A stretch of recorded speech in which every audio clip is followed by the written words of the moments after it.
salaamaaleykum mbokk yi noonu ziar baax tey dinañ la bëggoon a jàngal lu am solo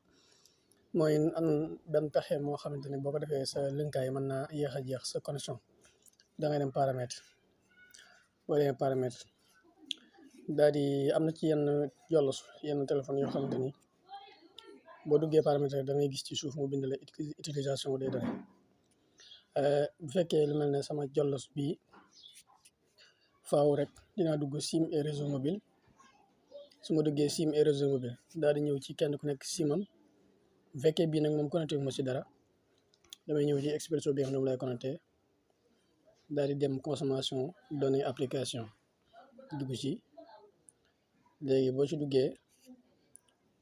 daf lay taataanal mboolem jëfekaay yi nga xamante ni ñooy lekk sa lënkaay ci suuf ndax données arrière plan mooy lan.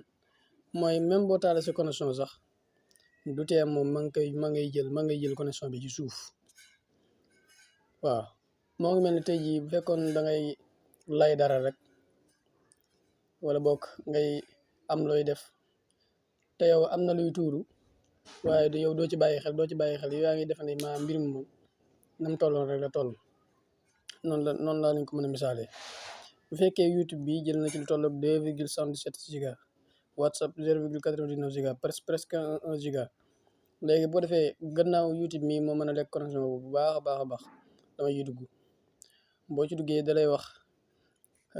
par exemple l' arrière plan day jël na ci lu toll ak 45 mots xam nga 45 mots bari na lool ci arrière plan loo xam si maanaam utiliser wu ma ko defuma ko dara te 45 mots yi mënoon na ma servir de quelque chose donc ni may def mooy damay désactiver données arrière plan bi. su ma ko désactivé maanaam ñoom ñëppay dem nga xamante ne sëñ bi maanaam kii dina ñëwati du ko jëlati ci suuf du jëlati lënkaay bi ci suuf bu dee beneen bi tamit WhatsApp moom bu fekkee tey jii même sax amaan na ci benn avantage mooy bu fekkee yow say message WhatsApp dafa bari loolu bëggoo benn wàcc ci mën nga activer données arrière plan yi nga xam si même premièrement du lekk sa lënkaay ci suuf deuxièmement mboolem message yëpp fi dugg ci